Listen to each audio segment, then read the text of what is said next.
할렐루야. 예수 그리스도 이름으로 하나님 말씀 증거하겠습니다. 우리 다 같이 성경 말씀 요한계시록 6장 3절 4절 말씀을 다 같이 찾겠습니다.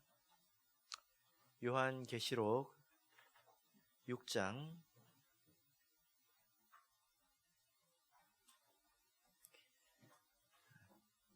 3절 그리고 4절 말씀을 우리 같이 읽겠습니다. 시작. 둘째 인을 떼실 때에 내가 들으니 둘째 생물이 말하되 오라 하더니 이에 붉은 다른 말이 나오더라. 그 탄 자가 허락을 받아 땅에서 화평을 제하여 버리며 서로 죽이게 하고 또 큰 칼을 받았더라. 아멘. 네, 오늘 이 시간은 둘째 인과 붉은 말이라는 제목으로 하나님 말씀을 증거하겠습니다. 우리가 먼저 지난 시간에 배웠던 것을 잠시 복습해 보겠습니다. 이 7개의 인은 하나님의 오른손에 있는 책을 인봉한 것입니다. 이 책을 어린 양께서 떼시죠.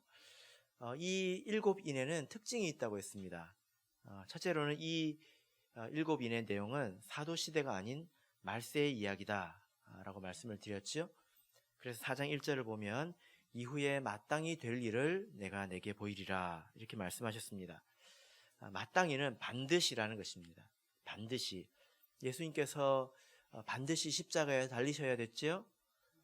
그런 것처럼 이 일들도 반드시 일어나야 될 일들이라는 것입니다. 말세의 이야기라는 거죠. 또 하나는 이 7인은 하나님의 구속 사역을 실현하는 과정이다 라는 것입니다. 이 7인을 뗄 때 어떤 일들이 이루어지느냐, 하나님의 나라가 세워지고 이 교회가 양적으로 질적으로 완성된다는 것입니다. 자, 그래서 우리가 이 7인을 이해할 때에 교회 중심으로 이해해야 합니다. 하나님의 모든 관심은 우리 성도들에게 있지요. 그래서 이것을 이해할 때는 반드시 교회를 중심으로 이해해야 합니다. 정치, 사회, 경제 이런 세상적인 문제로 봐서는 안 된다라는 말이지요. 그래서 막연하게 사람들이 계시록을 통해서 가지고 있는 것이 무슨 핵전쟁, 세계전쟁, 이제 그런 것들입니다. 사실은 그렇지 않죠. 그래서 이 두 가지를 반드시 유념해야 합니다. 첫째 인을 떼니까 흰 말이 등장했지요. 이 흰 말의 정체가 무엇이었습니까? 말이라는 것은 성경 안에서 전쟁의 도구였습니다. 그리고 혹은 하나님의 사자, 하나님의 메신저입니다. 하나님의 쓰임을 받는 자라는 거죠. 스가랴서 1장을 보실까요? 학개 스가랴, 말라기 스가랴 1장 8절부터 보겠습니다.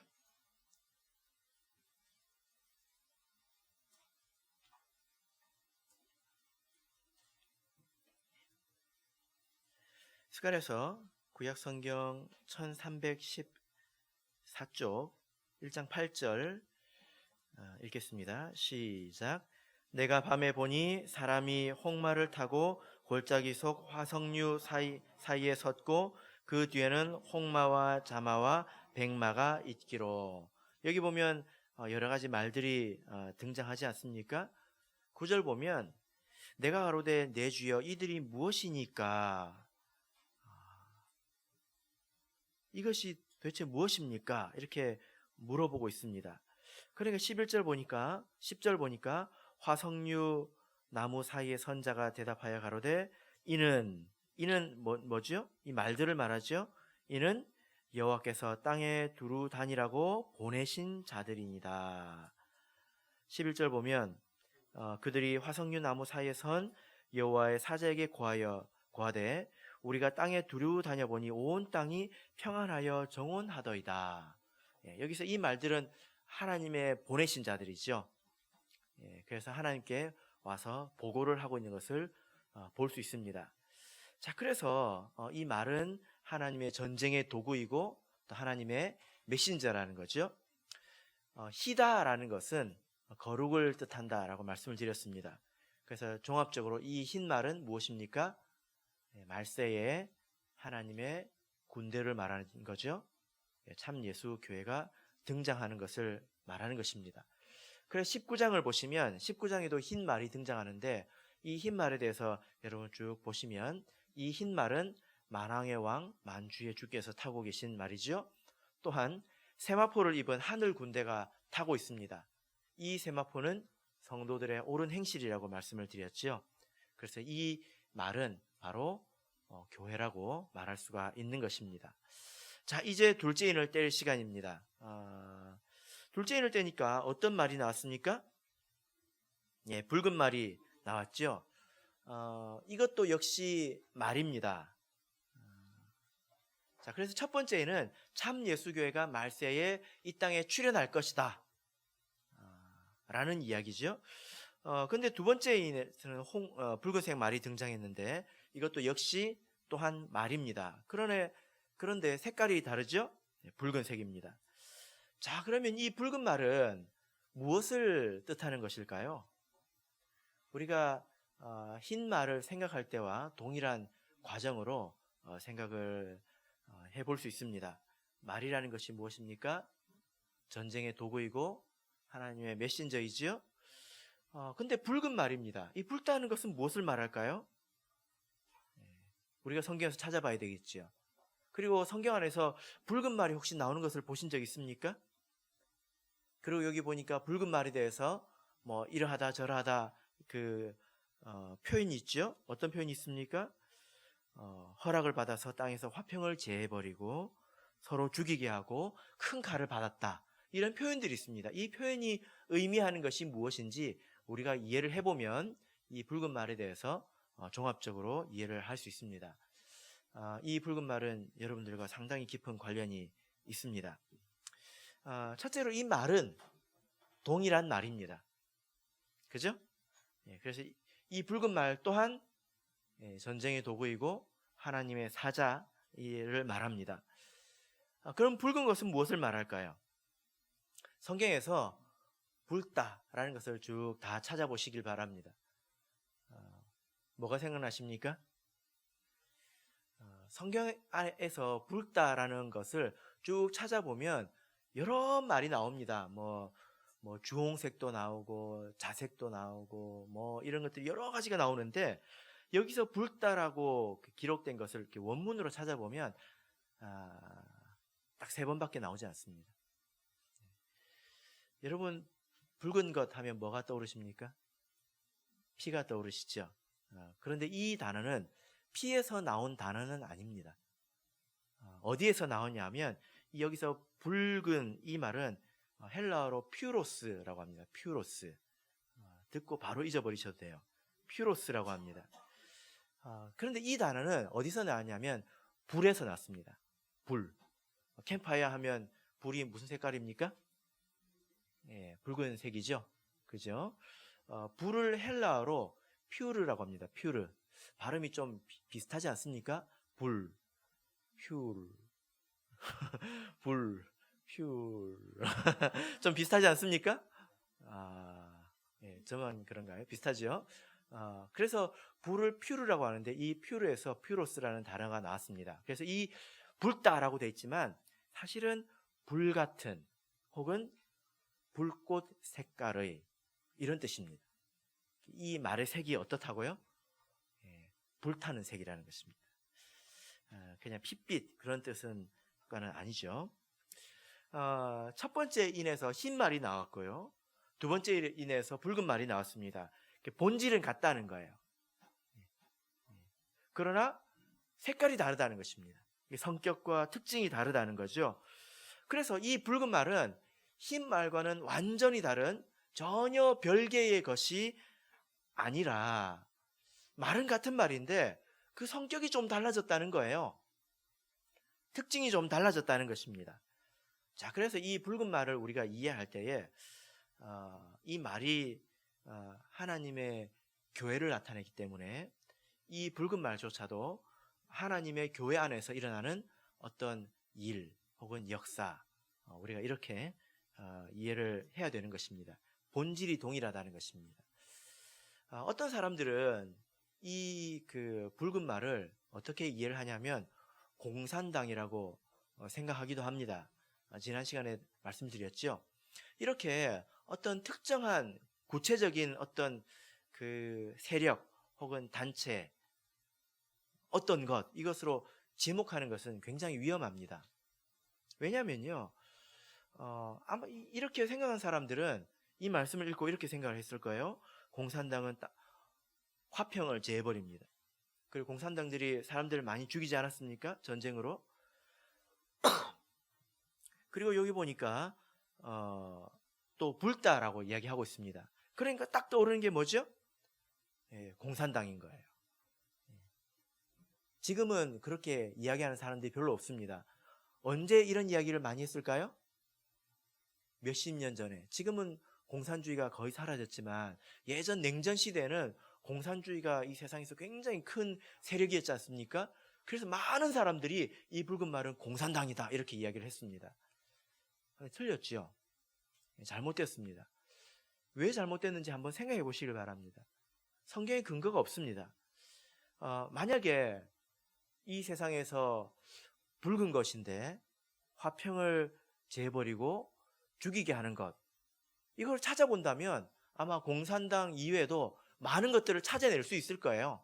우리가 인터넷에 이렇게 뒤져보면 그런 것들이 제법 있을 것입니다. 그렇게 생각해서는 안 되지요. 또 어떤 사람들은 이 붉은 말을 어떻게 이해를 하냐면 말세의 세계 곳곳에 있는 전쟁이다. 지금도 전쟁이 막 일어나려고 하죠. 이런 전쟁이다. 이렇게 이해를 합니다. 예수님께서도 민족이 민족을, 나라가 나라를 대적하여 일어나겠고 이렇게 말씀하지 않았습니까? 그죠? 그러니까 이것은 전쟁이라는 거예요. 이것도 사실은 끼워 맞추는 것입니다. 왜냐하면 여러분, 세상에 우리가 알지도 못하는 곳에서 전쟁이 많이 있는데 이것이 지금 우리의 믿음과 하나님의 나라와 관계가 있습니까? 관계가 있습니까? 아무 관계가 없지 않습니까? 관계가 있을 수도 있습니다. 그러나 직접적인 관계는 없지 않습니까? 이것도 무리한 해석이죠. 우리가 차츰 이제 보시면 이렇지 않다는 것을 알 수 있습니다. 자, 이 말을 탄 자에게는 권세가 있습니다. 어떤 권세가 있습니까? 4절을 다시 읽어보겠습니다. 계시록 6장 4절을 다시 읽어보겠습니다. 계시록 6장 4절 시작. 이에 붉은 다른 말이 나오더라. 그 탄 자가 허락을 받아 땅에서 화평을 제하여 버리며 서로 죽이게 하고 또 큰 칼을 받았더라. 자, 그 특징을 정리를 해보면요, 땅에서 화평을 제하는 허락을 받았다 이렇게 말을 하고 있습니다. 화평이 있었는데 화평을 없애버리는 허락을 받았다는 것입니다. 두 번째는 서로 죽이게 했다는 것입니다. 그리고 셋째는 큰 칼을 받았다라는 거죠. 여러분, 이게 어디서 일어나는 일인지 한번 생각을 해보시길 바랍니다. 여러분, 이 세상에 진정한 화평이 있습니까? 재해버릴 만한 진정한 화평이 있습니까? 예수님께서 이렇게 말씀하셨죠. 요한복음 14장 27절을 보면 평안을 너에게 끼치노니 곧 나의 평안을 너에게 주노라. 여기 평안이라고 기록된 말씀은 이 6장 4절의 화평과 원문으로 동일합니다. 에이레네입니다. 동일한 평안, 화평입니다. 내가 너희에게 주는 것은 세상이 주는 것 같지 아니하니라. 너희는 마음에 근심도 말고 두려워하지도 말라. 이렇게 말씀하셨죠. 그러니까 세상에 있는 평안과 화평은 일시적인 것이고 그리고 또 부족한 것입니다. 진정한 평화 그리고 평안, 이것은 예수님께서 가져오시고 예수님께서 주신다는 거예요. 이것이 어디에 있습니까? 믿음 안에 있습니다. 하나님 나라 안에 있다는 거예요. 있어야 없앨 수 있잖아요. 없는데 없앨 수 있습니까? 그래서 평화가 있는 곳에서 평화가 사라지는 일들이 있다는 것입니다. 두 번째로 서로 죽인다 이렇게 말씀을 했는데, 여러분 이 일이 어디서 일어나겠습니까? 세상에 있는 사람들은 죽은 사람들이죠. 이 말을 이해하십니까?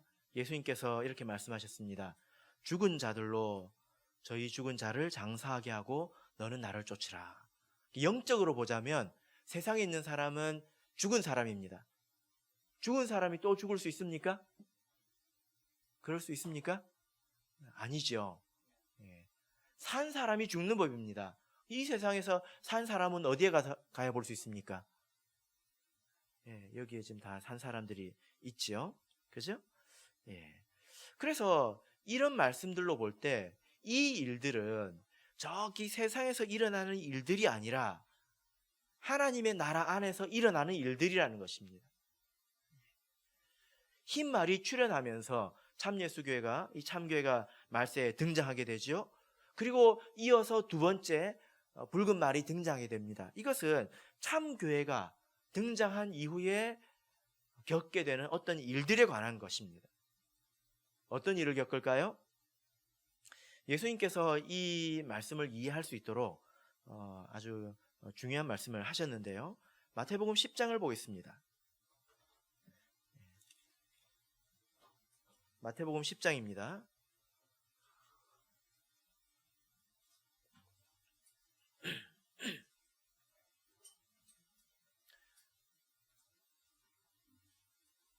마태복음 10장 34절에서 36절까지 말씀을 보겠습니다. 마태복음 10장 34절에서 36절 읽겠습니다. 시작. 내가 세상에 화평을 주러 온 줄로 생각지 말라. 화평이 아니요 검을 주러 왔느라. 내가 온 것은 사람이 그 아비와 딸이 어미와 며느리가 시어미와 불화하게 하려 함이니 사람의 원수가 자기 집안 식구리라. 여기 보니까 예수님께서 내가 이 땅에 왔을 때 화평을 주러 온 줄로 생각지 마라. 무엇을 준다 이렇게 말씀하셨습니까? 검이죠.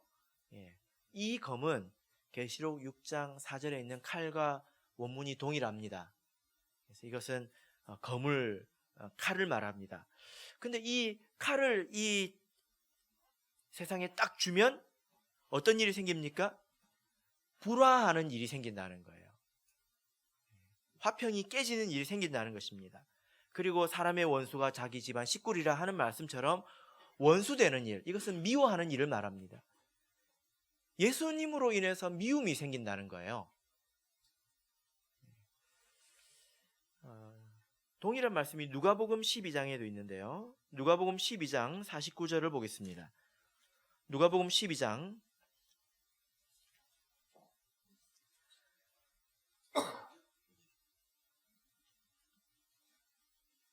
49절.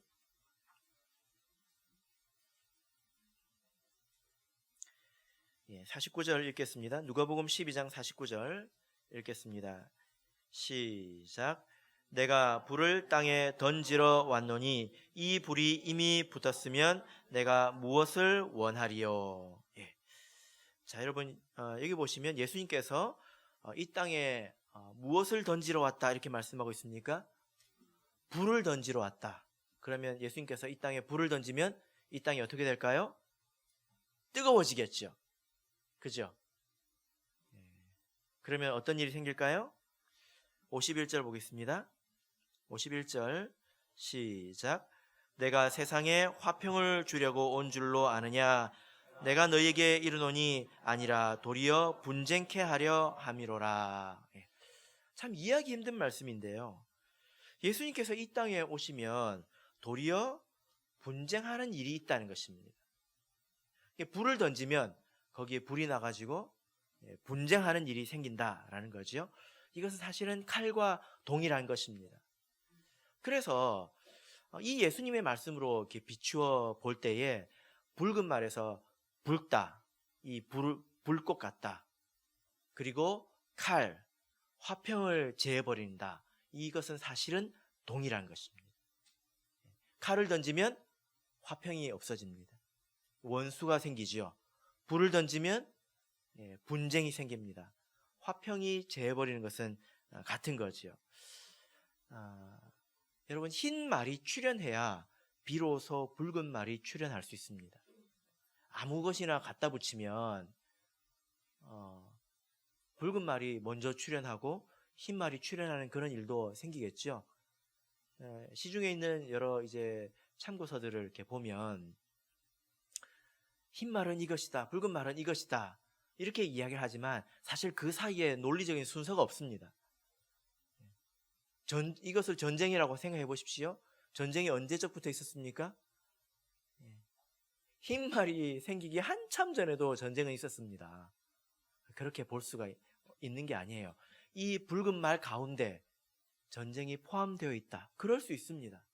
이 붉은 말이 공산당으로 일부 드러났다. 그럴 수 있습니다. 왜냐하면 저기 중국에 가면 지금 중국은 공산당 독재이지 않습니까? 그런데 지금 참예수교회를 핍박하고 있습니다. 작년에 우리 교회를 허문 적도 있습니다. 혹시 뉴스를 보셨습니까?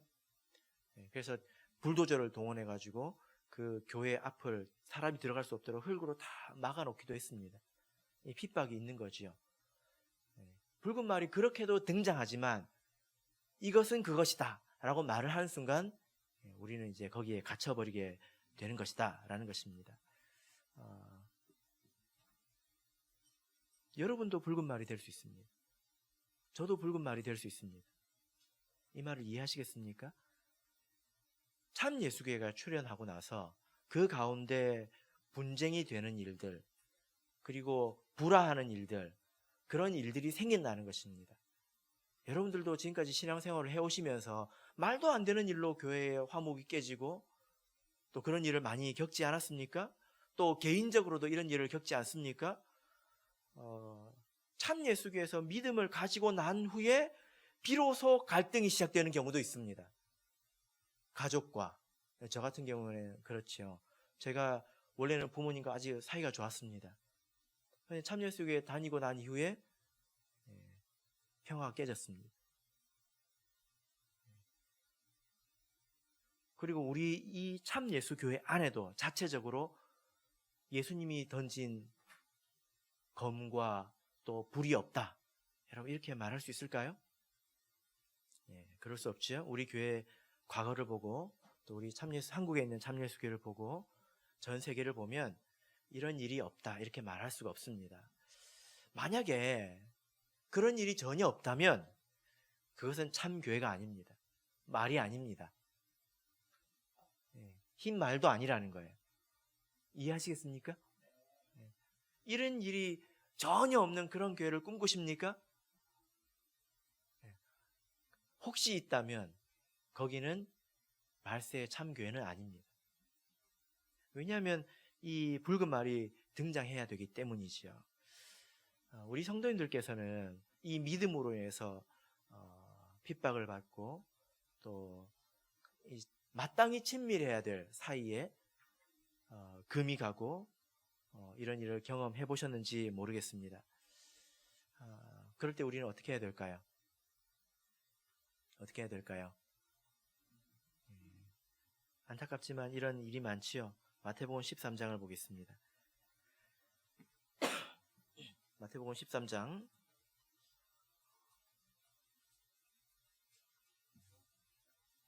20절, 21절 보겠습니다.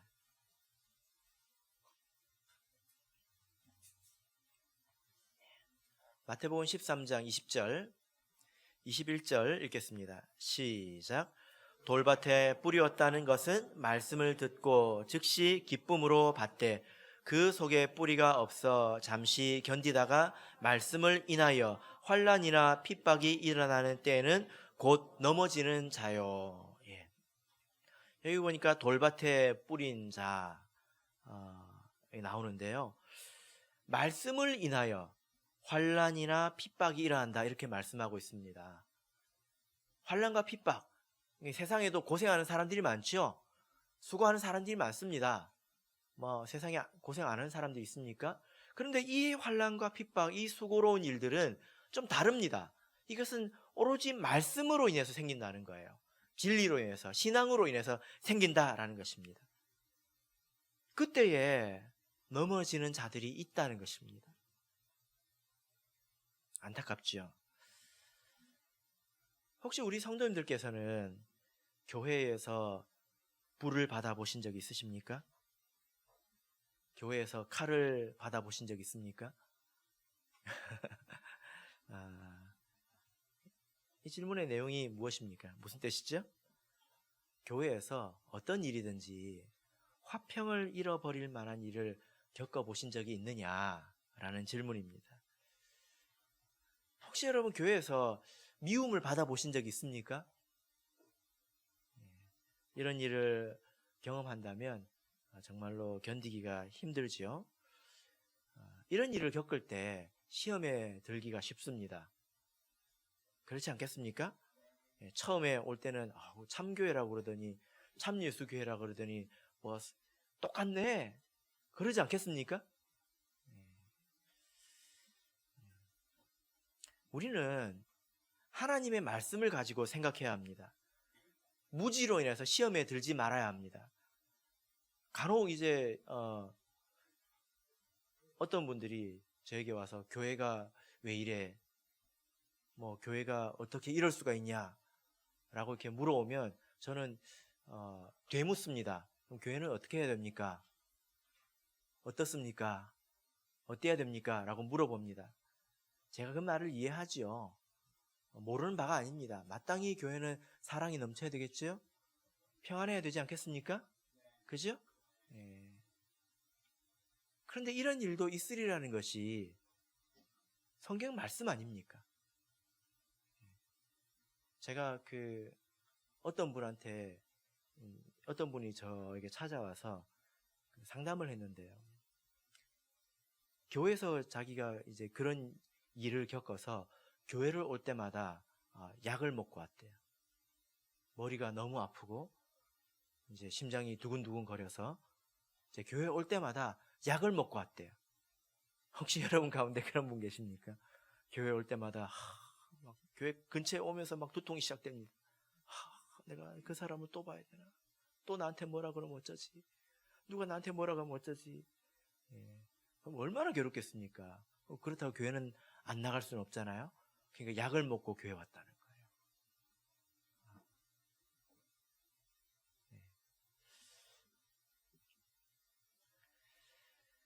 여러분, 우리가 하나님 말씀을 가지고 생각해야 합니다. 여러분, 칼을 주시고 불을 던지시는 분이 누구입니까? 누구입니까? 우리가 방금 읽지 않았습니까? 다시 본문으로 돌아가겠습니다. 계시록 6장 4절을 보겠습니다.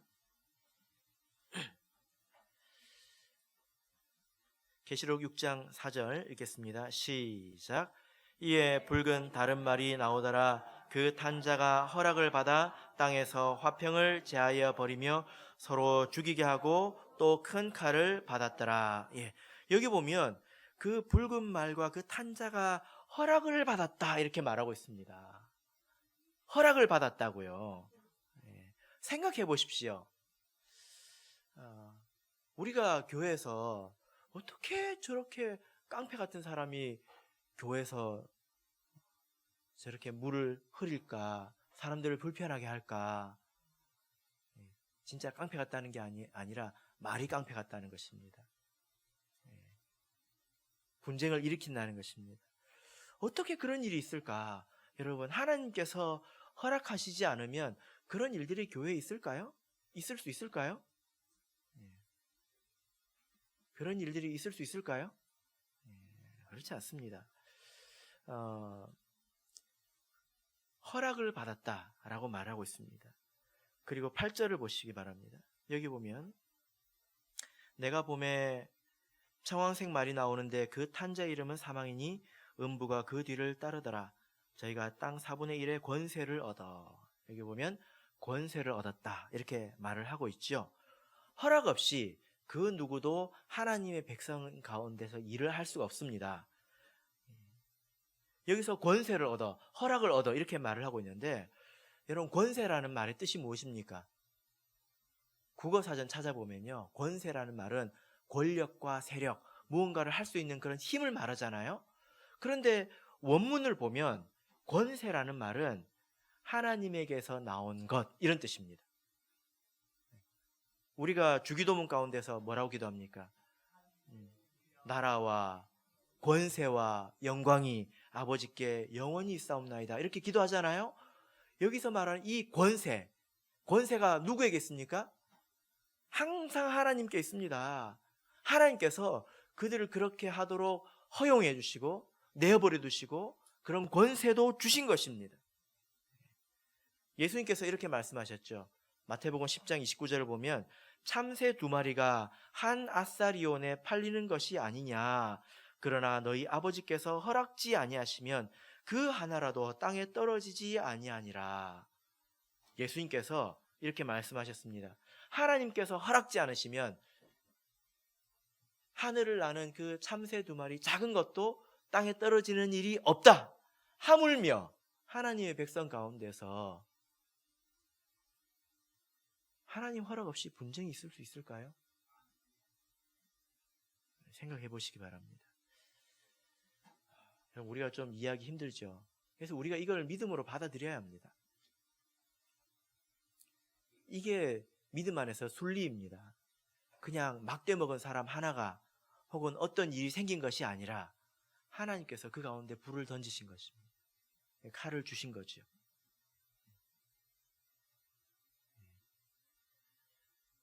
그래서 우리가 해를 받기도 하고 때로는 여러분 잘 돌아보십시오. 여러분들이 해한 적은 없을까요? 있을까요? 없을까요?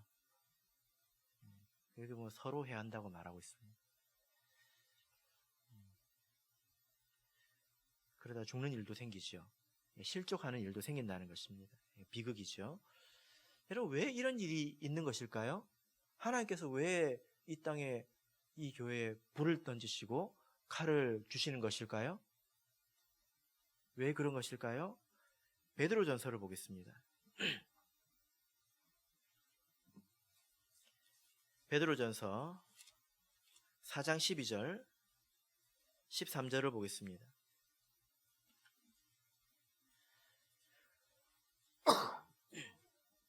베드로전서 4장 12절 13절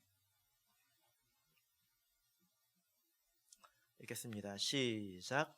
사랑하는 자들아 너희를 시련하려고 오는 불시험을 이상한 일 당하는 것 같이 이상히 여기지 말고 오직 너희가 그리스도의 고난에 참여하는 것으로 즐거워하라. 이는 그의 영광을 나타내실 때에 너희로 즐거워하고 기뻐하게 하려 함이라. 예. 여기 보면 불시험을 이상한 일 당하는 것 같이 이상히 여기지 말라. 이렇게 말씀하고 있습니다. 하나님께서 왜 우리 가운데 불을 던지실까요? 이런 일이 없으면 성도가 거룩해지지 않습니다. 이런 일이 없으면 성도가 믿음에 대해서 진지하게 성찰하지 않습니다. 이런 일이 없으면 성도가 하나님 앞에서 깊이 기도하지 않기 때문입니다. 여러분 한번 생각을 해보시길 바랍니다. 그래서 하나님께서 우리에게 좋은 것을 주시지만 아울러 핍박을 겸하여 받고 이렇게 말씀하셨죠? 불을 겸하여 주신다는 것입니다. 그래야 우리가 거룩해지는 것입니다. 믿음의 참된 가치에 대해서 비로소 생각하게 되는 것입니다.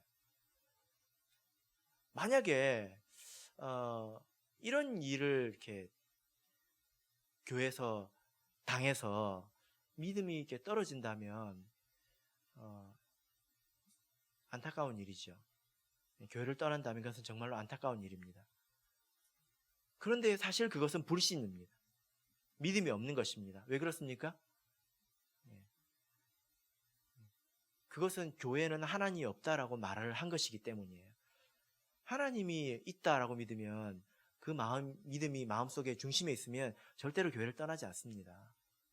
교회를 떠났다는 것은 하나님이 없다고 믿는다는 거예요. 그렇게 말을 하는 것입니다.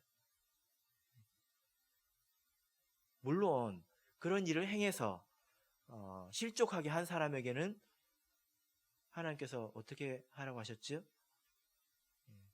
연자맷돌을 목에 매달고 바다에 빠지라고 했죠. 하나님께서 다 아십니다. 누가 그런 일을 하는지, 누가 분쟁을 일으키고 누가 악한 짓을 하는지 하나님 다 아십니다. 모르시겠습니까? 근데 거기서 한 번 더 생각해 보시라는 거예요. 왜 이런 일을 행하시는가?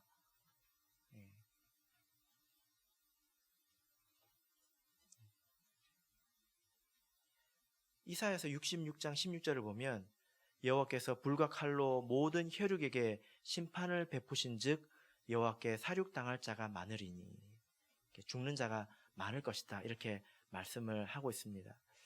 그러므로 이런 일로 인해서 시험을 당하지 말아야 합니다. 그래서 우리가 말씀을 배워야 되는 거예요. 이것은 모든 사람이 경험하는 일이죠. 저도 겪었고, 그리고 앞으로 또 겪을 수도 있습니다. 또 여러분들도 겪었을 것이고 또 겪을 수도 있을 것입니다. 우리 연하는 겪었을까요? 네. 재윤이는 겪었을까요?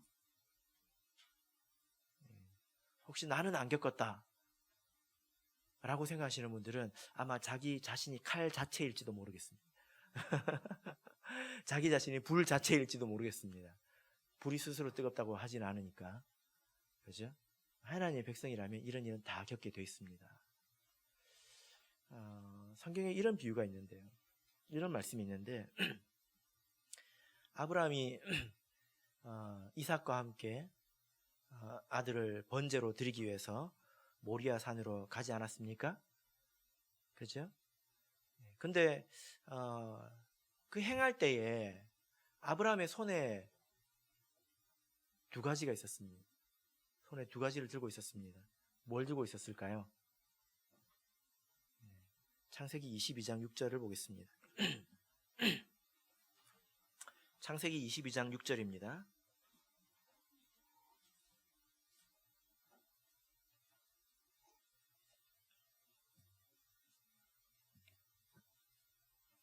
창세기 22장 6절 읽겠습니다. 시작. 아브라함이 이에 번제 나무를 취하여 그 아들 이삭에게 지우고 자기는 불과 칼을 손에 들고 두 사람이 동행하더니. 아브라함의 손에 뭐가 있었습니까? 누구를 위한 것이었습니까? 이삭을 위한 거였죠. 나와 교회가 여기 보면 두 사람이 동행했다고 되어 있는데 나와 교회가 이와 같이 동행해야 합니다. 교회의 손에 불과 칼이 있습니다. 누구를 위한 겁니까? 나를 위한 거예요. 그런데 나는 교회랑 같이 가야 합니다.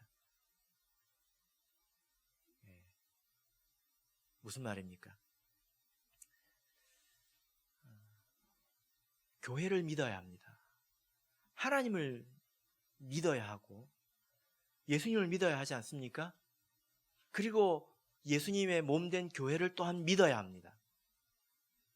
하나님께서 이 교회를 통해서 성도들에게 공급하시고 우리를 온전케 하신다는 것을 믿어야 합니다. 그런데 우리 눈에는 믿지 못할 일들이 벌어질 겁니다. 손에 뭐가 있습니까? 불과 칼이 있습니다. 가까이 했다가는 큰일 날 것 같죠. 그게 이 말세의 하나의 시험일 수 있습니다. 나에게 내가 세례를 받았고 성령을 받았습니다. 진리가 있지 않습니까? 불과 칼이 있는 교회에 굳이 남아있을 필요가 뭐가 있습니까? 나가서 하나 차리면 되지요. 그죠? 제가 일본에 이제 갔더니요. 어떤 분은 어떻게 신앙생활을 하냐면 참예수교에 와서 하나님을 마음으로 깊이 받아들였습니다. 그리고 이제 교회에서 이런저런 일을 이렇게 이제 겪었는데요. 마음이 이제 낙심이 됐지요. 그래서 교회를 떠났습니다. 그래가지고 어떻게 했을까요? 자기 집에서 1인 교회를 시작했어요. 혼자. 만약에 여러분들이 무인도에 있다면 거기서도 우리가 신앙생활을 해야 되지 않겠습니까? 안식일을 지키고, 그죠? 그리고 11조를 하고 그런 걸 해야 될 거 아니에요? 그분이 집에서 혼자 그렇게 하고 있는 거예요. 여러분, 예수님께서 이걸 칭찬하실까요? 아닙니다. 교회를 떠난 것이죠. 이삭이 아브라함을 떠난 것입니다. 말세의 교회는 불과 칼이 있습니다. 우리가 그것을 통해서 단련이 되고 연단받아서 양적으로 또 질적으로 온전한 성도가 되는 것입니다. 그래서 불시험 당하는 일을 이상하게 여기지 마세요. 혹여 교회에서 어떤 일들을 겪는다면 여러분 그냥 기도하십시오. 그리고 견디십시오. 마음이 깨끗해집니다. 여러분이 정결해질 것입니다. 이것이 하나님의 은혜죠. 그죠? 시험 당하시지 마시고 믿음을 세우시기를 예수 그리스도 이름으로 축복합니다. 우리 다 같이